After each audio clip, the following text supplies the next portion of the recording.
Jayam Vishnupad Paramahansa Paravajikacharya Stotra Satashishiman Divine Grace Tosi Bhaktivedanta Swami Srila Prabhupada Ki Jai. ISKCON BBD Founder Charya Srila Prabhupada Ki Jai. Jayam Vishnupad Paramahansa Paravajikacharya Stotra Satashishiman Divine Grace Bhakti Siddhanta Saraswati Goswami Maharaj Ki Jai. Grantaraj Srimad Bhagavatam Ki Jai. Go Premanandi Hari Hari Bol. All glories to the assembled devotees, all glories to the assembled devotees, all glories to the assembled devotees, all glories to Sri Sri Guru and Garanga.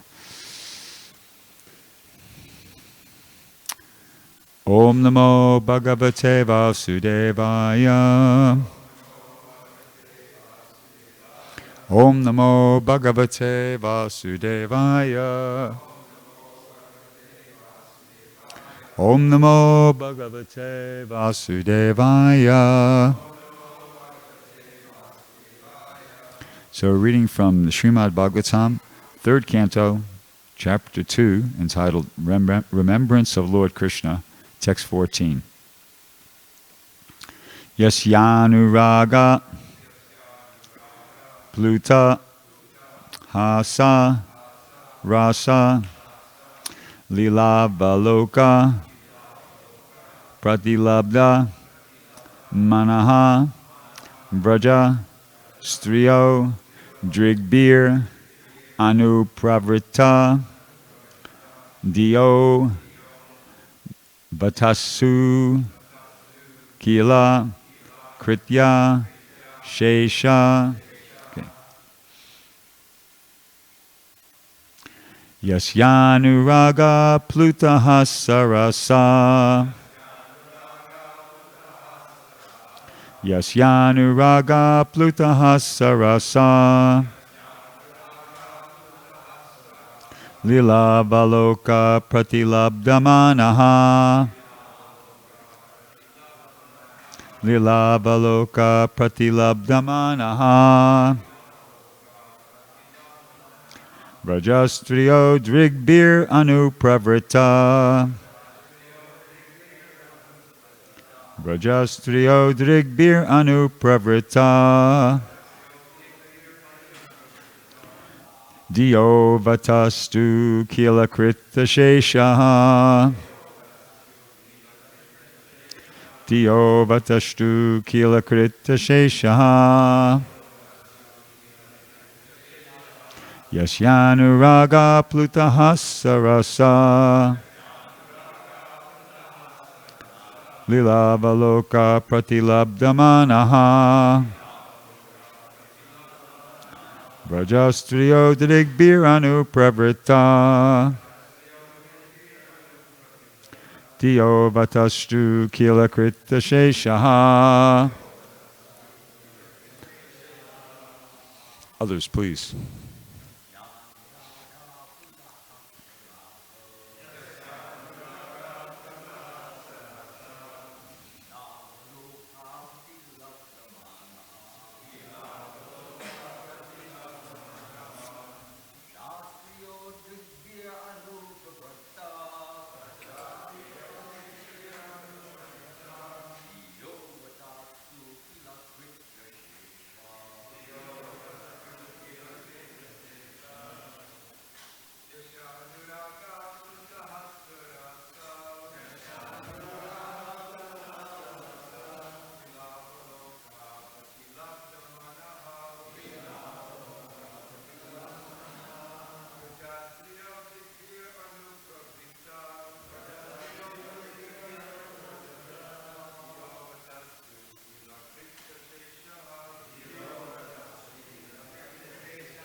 Vaishnavis.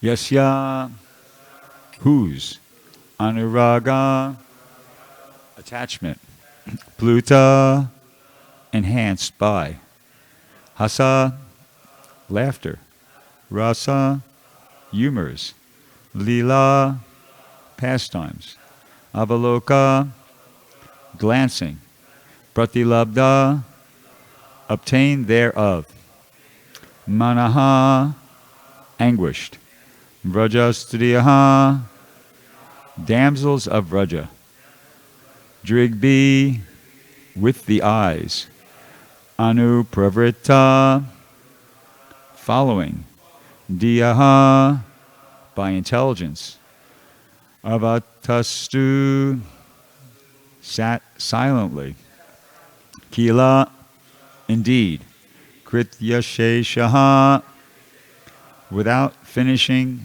household duties. Translation and purport by His Divine Grace, A.C. Bhaktivedanta Swami Srila Prabhupada. The damsels of Vraja, after pastimes of laughter, humor, and exchanges of glances, were anguished when Krishna left them. They used to follow him with their eyes, and thus they sat down with stunned intelligence and could not finish their household duties. Purport. In his boyhood at Vrindavan, Lord Krishna was notorious as a teasing friend in the transcendental love to all the girls his age. His love for them was so intense that there is no comparison to that ecstasy. And the damsels of Vraja were so much attached to him that their affection excelled that of the great demigods like Brahma and Shiva. Lord Krishna finally admitted his defeat before the transcendental affection of the gopis and declared that he was unable to repay them for their unalloyed affection. Although the gopis were seemingly anguished by the Lord's teasing behavior, when Krishna would leave them, they could not tolerate the separation and used to follow him with their eyes and minds. They were so stunned by the situation that they could not finish their household duties. No one could excel him, even in the dealing of love exchange between boys and girls. It is said in the revealed scriptures that Lord Krishna personally never goes beyond the boundary of Vrindavan. He remains there eternally because of the transcendental love of the inhabitants. Thus, even though he is not visible at present, he is not away from Vrindavan for a moment. Om Agina Timiram Dasya Jananjana Shalakaya Chakshuna Militam Yena Tasmai Shri Gurave Namaha Shri Chaitanya Manobishtam Stapitam Yena Bhutale Swayam Rupakaramayam Darati Swaparantikam. So this is not a very long purport. Also, the translation is not long, so I'm going to work through this line by line. So, translation, Prabhupada says that, well, I think it's Uddhava who's speaking here, and Prabhupada translates, the damsels of Vraja, after pastimes of laughter, humor, and exchanges of glances, were anguished when Krishna left them. So the first point is that this anguish should be understood also as ecstasy. Everything, when you get to this level, of devotional service, it's all ecstasy. Just like, to give an example, say you jump in a pool You jump in the pool. You might swim. You might remain stationary. You might have your eyes open. You might have your eyes closed. But once you're in the pool, everything's wet.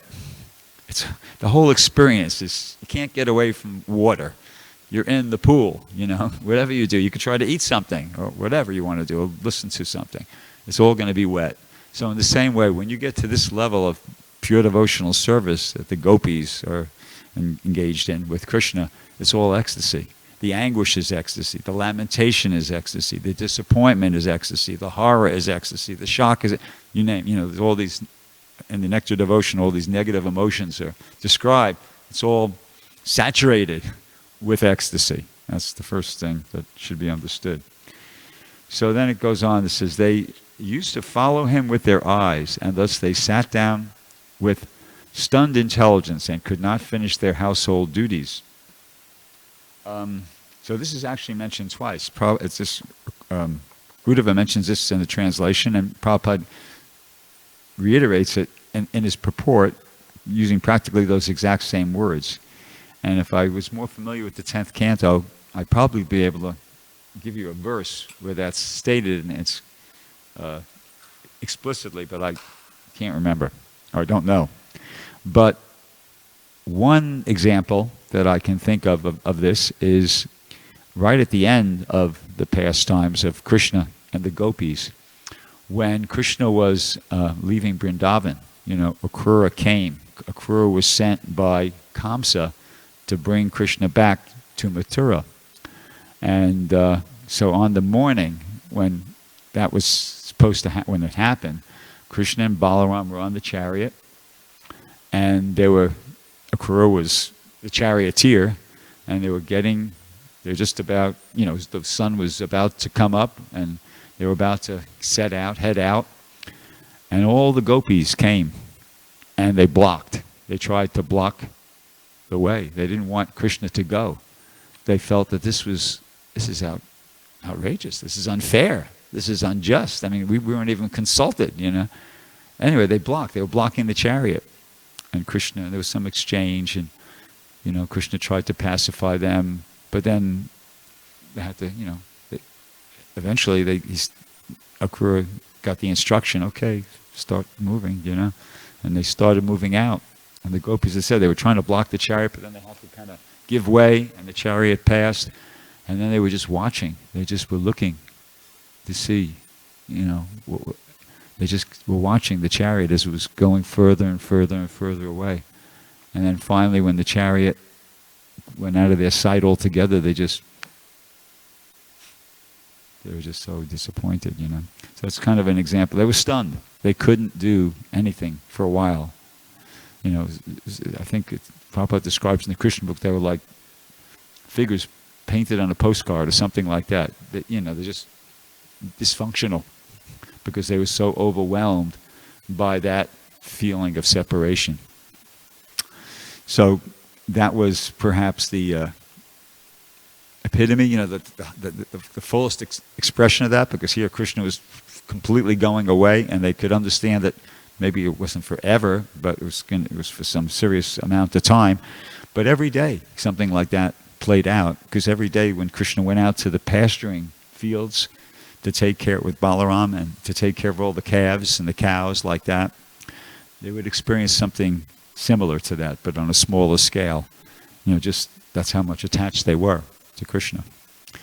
Okay, so then in the purport, Prabhupada says, in his boyhood at Vrindavan, Lord Krishna was notorious as a teasing friend in the transcendental love to all the girls his age.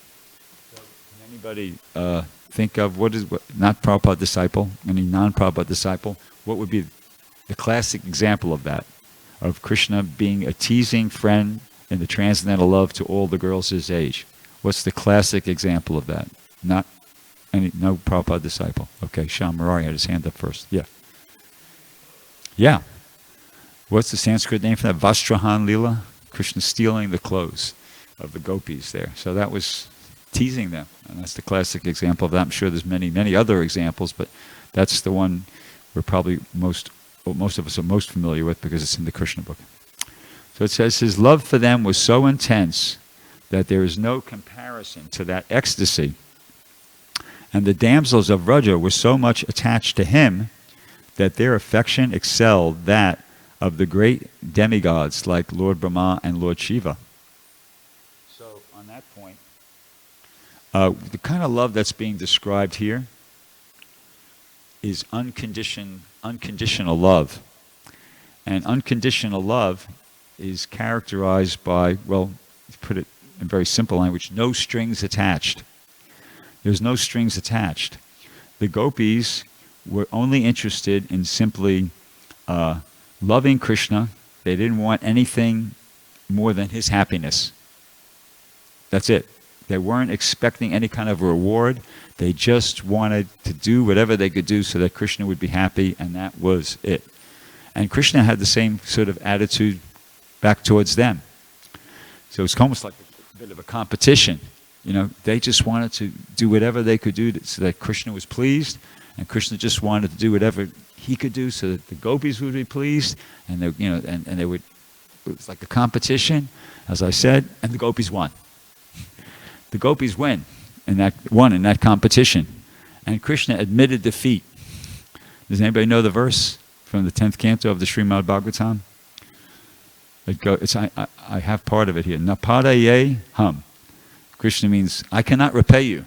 It's Srimad Bhagavatam, 10th canto, 32nd chapter, 22nd verse. Maybe somebody could look it up on their phone while I'm speaking, and we can get the entire translation. But 10th canto, anybody have a phone with a database on it? You could look it up. 10th canto, chapter 32, text 22. I had it all lined up, but I forgot to bring my phone. But anyway, that's the verse. Krishna's saying, I can't repay you. He feels like what their love for him, it's just too great. Krishna can't think of anything he could do, anything he could say to repay that. 10, 32, 22. You have it? Go ahead, read it out loud, nice and loud.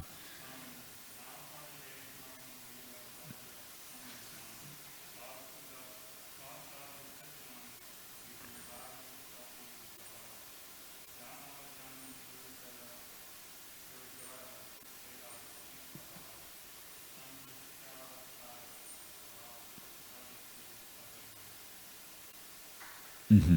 Translation? For those of us who don't know Sanskrit, go ahead, translation.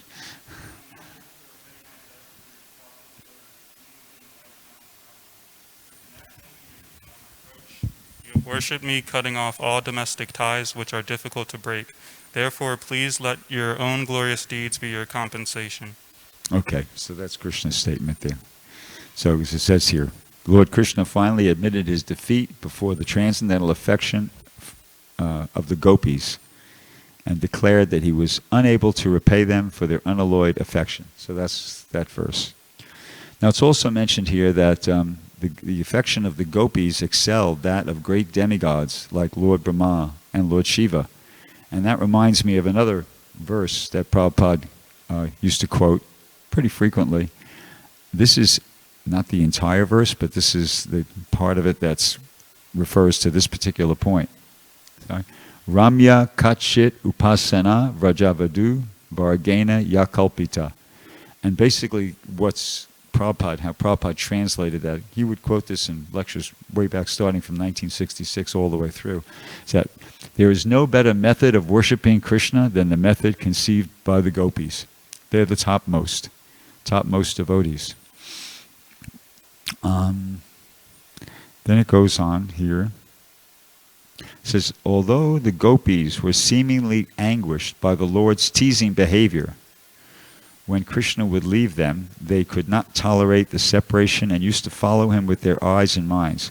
So this is interesting because it's saying here in the translation, it says they were anguished by the Lord's separation. So they were anguished when Krishna left them. You see? And here it's saying they were anguished by his teasing behavior. So it seems like they were anguished when Krishna was with them, and they were anguished when Krishna wasn't with them. Either way. But once again, that anguish is saturated with transcendental loving ecstasy. So, yeah, they were anguished when Krishna was teasing them, they were anguished when Krishna left, but it's all blissful somehow, you know, because it's everything in this devotional service at this level is totally blissful. So,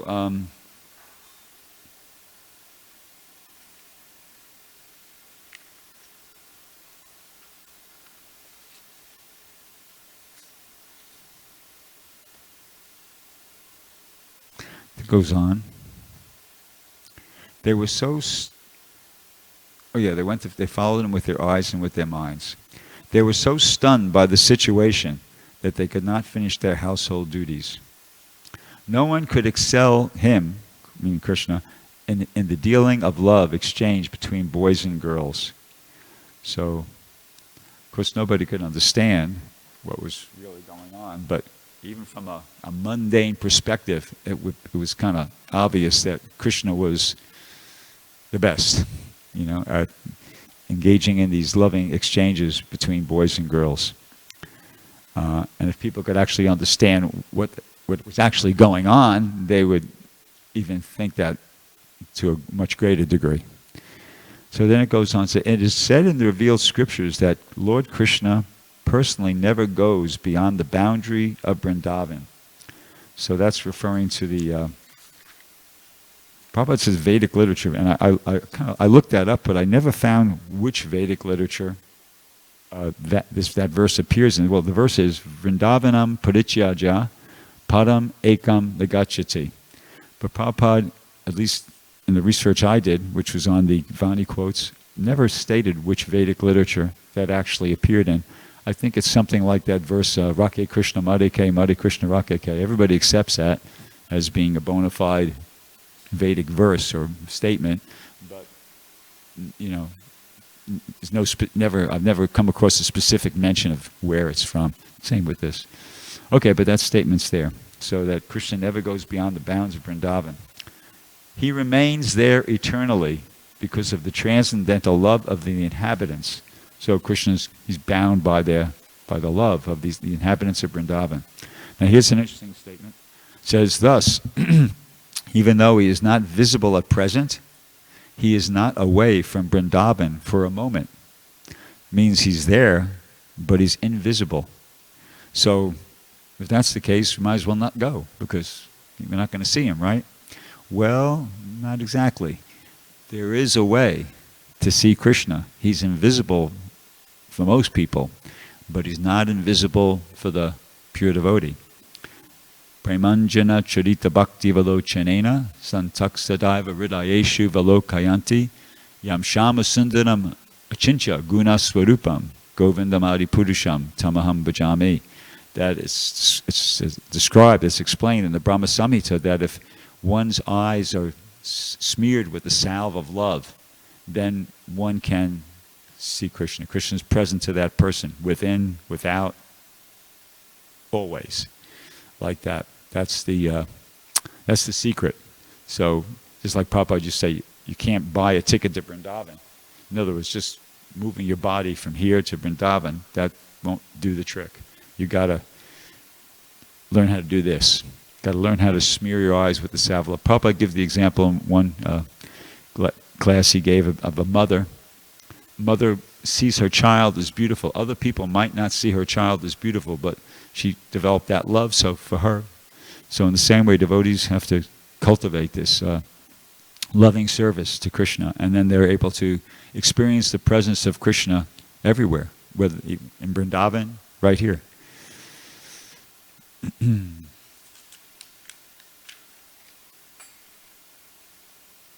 And that love, Rupa Goswami in his book Bhakti and Rasamrita Sindhu, Prabhupada translates Nectar of Devotion, he gave us the formula how to develop that love. It starts with Ado Shraddha, Tato Sadhusanga, Tata Bhajana Kriya, like that. And the basic idea is that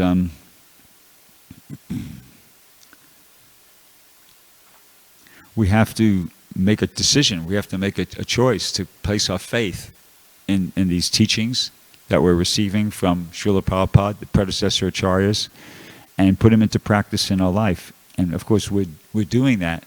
And sometimes we kind of forget, how significant what the basic things that we're doing are.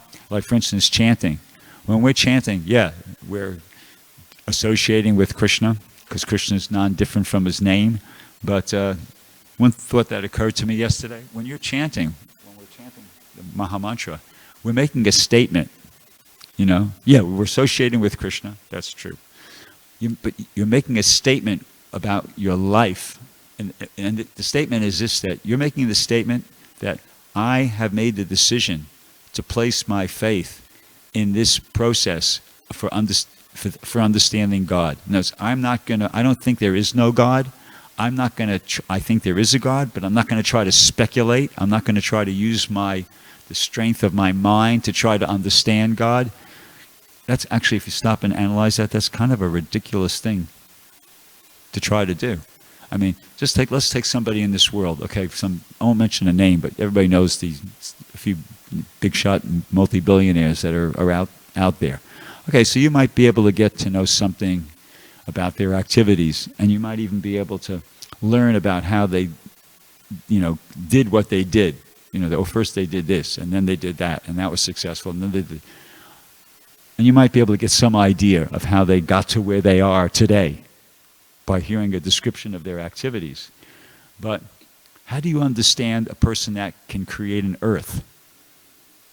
How do you understand the person that can create the sun, the solar system, all the stars and the planets and the air? And how are you ever going to understand the person that is that great? I mean, you might be able to understand some person here on earth, some ordinary human being, but when trying to understand God, trying to understand the supreme person, forget it. You're never going to be able to understand by that process of just getting a bit more information.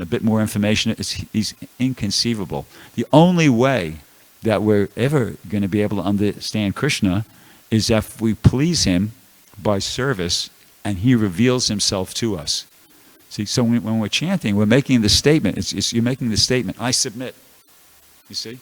It's like saying, okay, I submit. I'm taking to this process of chanting Hare Krishna with the understanding that this is pleasing to Krishna, and I'm hoping I could do it offenselessly, so that Krishna will at some point reveal himself to me. That's significant. The chanting of Hare Krishna, it's not like sometimes this is so easy. How could it be have any serious effect? No, it's a very simple thing, but it's very powerful and it's very important.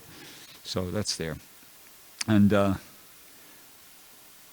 there's just like in I think in the Bible, there's a statement: you can't storm the gates of heaven.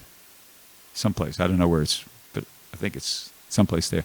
And as they say in the modern day, they say you can't force the source. See, it's the same idea, that to understand Krishna, you got to please him. It means you got to please the representative, and he's got to reveal himself to you. And Prabhupada used to say in many lectures, he would talk about how devotional service begins with the tongue, chanting, and taking prasadam. So somebody might think, well, yeah, but anybody could take prasadam. Well, actually, no. Not anybody could take prasadam. It's just like anybody could chant. Well, it's just like there's a right way to chant, avoiding the 10 offenses. There's also a right way to take prasadam. So Prabhupada used to say, these are very, very simple austerities, but by this Krishna will be pleased. So just on that point, prasadam should be prepared nicely, the right ingredients. It should be offered to the deities. It should be respected. Prasadam shouldn't be thrown in the garbage. Leftover prasadam is not supposed to be kept in the same refrigerator as offered prasadam, et cetera, et cetera. You see, so in other words, simple things, but Prabhupada gave us these simple points, simple programs, practices, and we should do them seriously. Just like with the chanting. If, there's 10 offenses. If every morning I recite that verse. If one is infested with the 10 offenses, despite his endeavor to chant the holy name for many births, many births, he will not get the love of Godhead, which is the ultimate goal of chanting. So, it's a very simple process, but we have to do it properly, without, chant without offense, honor prasadam without offense, like that, and then we'll get the desired result. And just like I said, anyone can take prasadam. I said, no, they can't. But anyone can preach. Yes, they can. That's the final point. That sometimes we're thinking that, preaching, that's for Satchidananda Prabhu, that's for Dear Alita, that's for Bhrgupati Prabhu.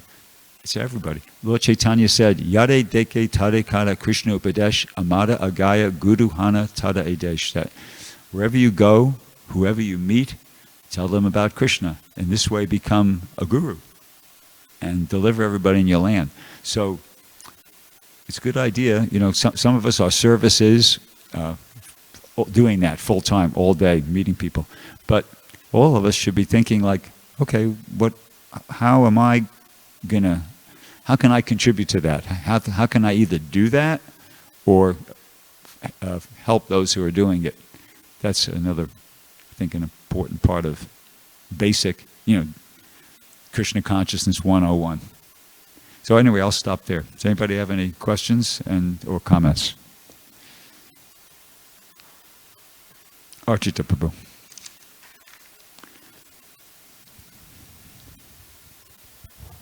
Thank you for a nice class, Prabhu. Just two things. The verse you were trying to remember, where Ramya Kwachit comes from, is Aradyo Bhagavan Brajesha Tanayo. Yeah, Prabhupada recited that many times. And then one of the statements you just made about prasadam, I didn't quite catch it. I think maybe you made a little mistake, but maybe I didn't hear properly. That leftover prasadam should be kept in the same should not. as offered, is what you said? As offered prasadam? Yeah, it should not. No, it should. That's not the statement. The statement is offered prasadam shouldn't be kept in the same refrigerator as boga. That's what Prabhupada said. Because leftover prasadam is offered prasadam also. Oh, okay. I got confused. Yeah. No. Leftovers are offered. What Prabhupada said in the letter was that offered prasadam should not be kept in the same fridge as boga. Right. That's what I meant to say. Yeah. So leftovers are also prasadam. So if you keep that with other prasadam, that's okay. As long as it's not contaminated. You shouldn't eat something and then put that in the refrigerator. But boga and prasadam shouldn't be kept in the same refrigerator. Right. That's what Prabhupada stated. Yeah, that was the statement. Obviously, this doesn't come from the Vedas because there was no refrigerator in the Vedic times. But somehow he noticed that devotees were keeping prasadam and boga in the same refrigerator, which can lead to confusion. You can re-offer something that's already offered. That's the point. Right. So you keep boga in one refrigerator and prasadam in a separate place, not together. Correct. Somehow another in 50 years, we haven't been able to get that together. But anyway, not just here. Any place I've gone to, every temple I go to, it seems like it's the same thing. But at least try to avoid throwing out prasadam, and don't be too fussy either. In another lecture, Prabhupada said, he talked about how, if somebody has a difficulty taking prasadam with the devotees, then they can understand they're not making advancement. It was like to a certain extent, we should be thinking, this is what's offered to the deities, so let me take this. This is what Krishna's provided for me. So be sad, rather than making all sorts of separate arrangements and like that. That it's kind of like an aspect of humility and submission. Again, this is what Krishna's giving. So okay, I'll take this. Good, and get on with my service like that. Okay, I'm Bhakti Maharaj.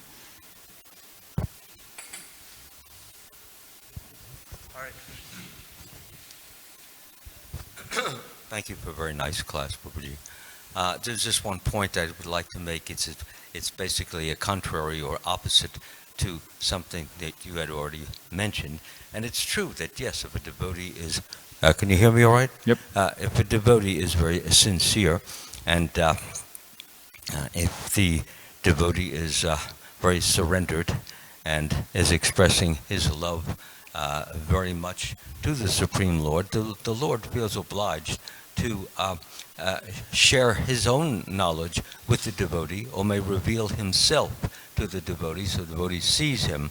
So these are very confidential and intimate activities, what I just mentioned. But the Lord is never obliged in the sense that he has to. If he feels or thinks that the devotee will not be benefited by that he may be hurt by giving that secret knowledge, he will not give it. Rather, he can wait to a later time when that devotee is more devoted and more advanced, and can receive it in such a way that he will not be proud or arrogant or condescending as a result of getting this very secret knowledge. My main point is that the Lord is not obliged by any of us. His only really obligation is what he thinks will be in our best interest at that given time. Thank you. That's an excellent point. Anybody else have anything? Sachin or Prabhu?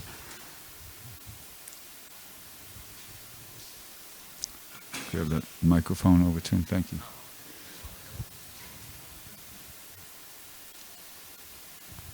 Thank you, Bhrgupati Prabhu.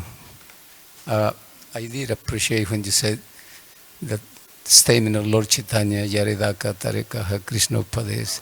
And it's not that just, you said, it's not that just a Chaitanya or Dhira Lalita or yourself is doing that. But actually, in my personal opinion, it's every single person who comes in the compounds of the institution and who is doing every little humble service is already, attracting people, because sometimes, I might be there, but my consciousness might not be in the right place.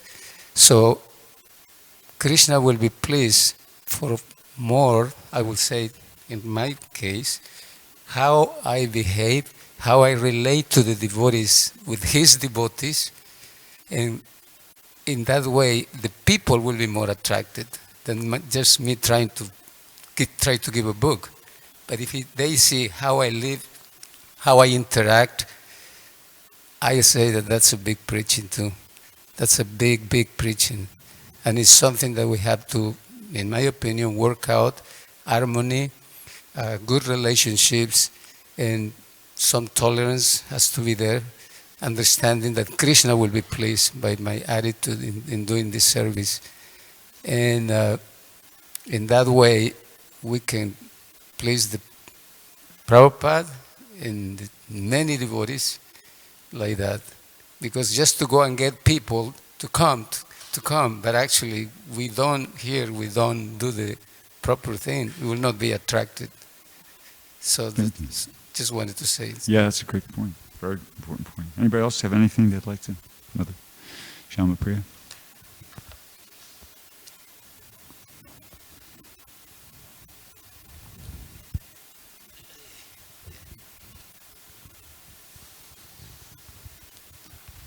So you made a point about the prasadam, that everyone should eat the prasadam. The prasadam, that everyone should take prasadam and be surrendered. So I'm seeing that, we have a lot of, especially as people get older, who visit the temple, and they would very much like to eat prasadam, but especially on Sunday, everything is just fried. So a lot of people who have to drive like 2 hours to come to take darshan may hesitate and choose to go maybe to a more local temple, because when they come, they can't eat here and they need to eat every few hours, or they have different dietary needs. And so therefore, maybe if everybody should eat prasadam, we should accommodate people, all different types of people, what their needs, or otherwise maybe we shouldn't say things like that, because it doesn't fit really. Repeat, what was the last part again? We should accommodate because them. you said that everyone should be surrendered and take prasadam, but many people may have dietary needs and they may not be able to eat prasadam. They actually may be feeling very unhappy that they're kind of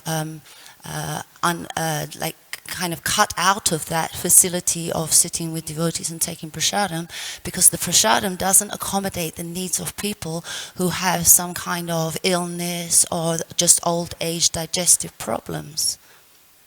Okay, yeah, that's a good point. Madam Mahosama?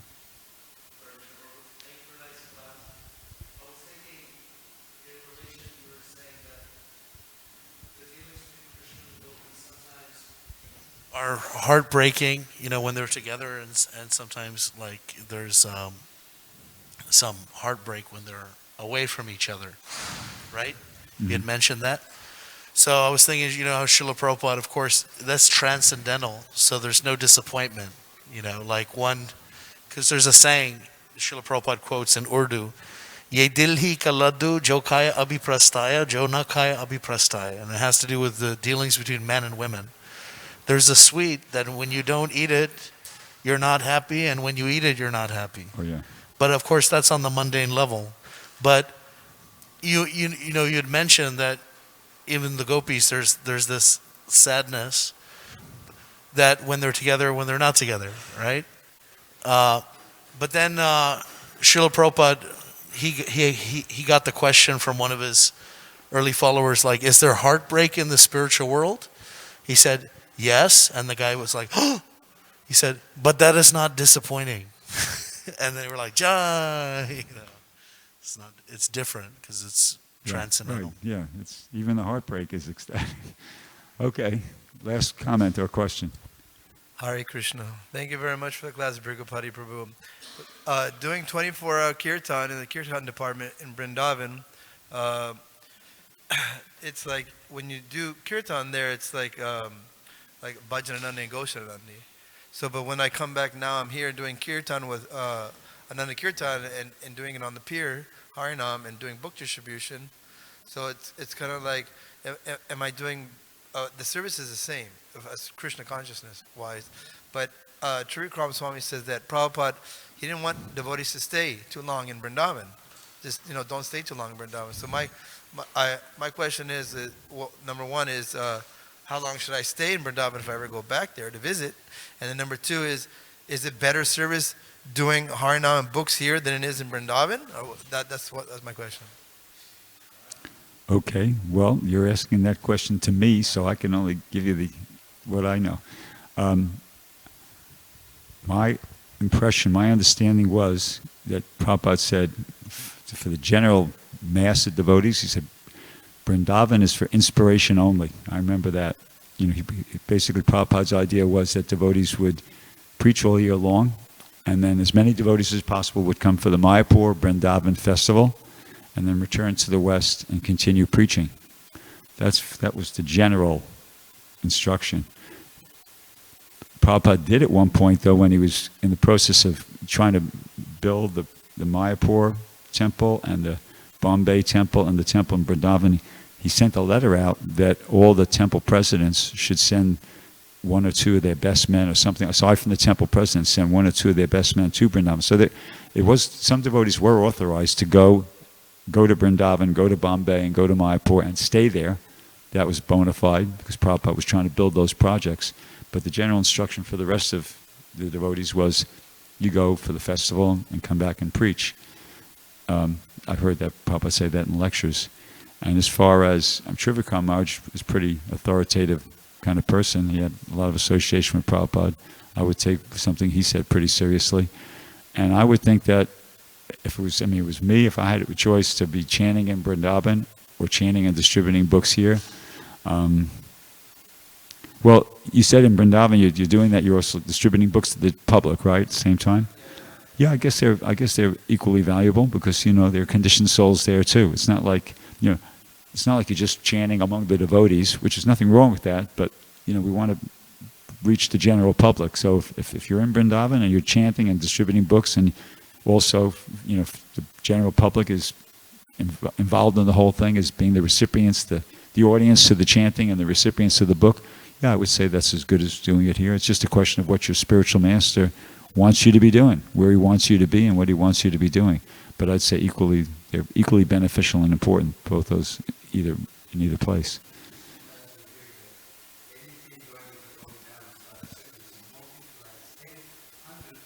Yep.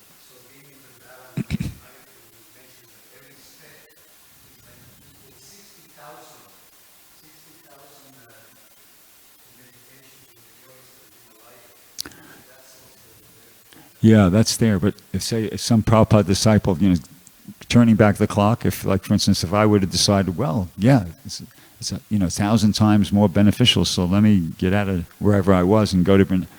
No, you have to do what your authorities want you to do. If your authorities want you to be in the West, then you got to stay in the West. If your authorities say go to Vrindavan and do your service there, then that's where you're supposed to be going. Yeah. Sure.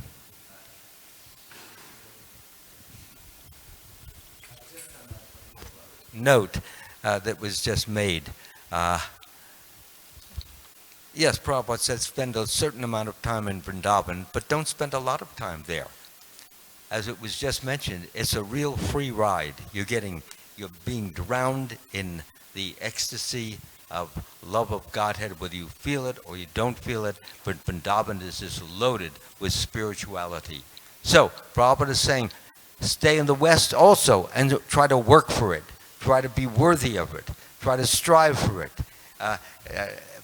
Bear the difficulties that come with spiritual life, and that will enable you to at least be worthy or deserving of something that you get in Vrindavan so much easier. In other words, don't always be coming for a free ride. Better to strive for it, and when you finally get it, you will say, this was really worth all the trouble, and much more. Okay, so I guess we'll end there. Thank you very much. Grantaraj Srimad Bhagavatam Ki Jai, Srila Prabhupada Ki Jai.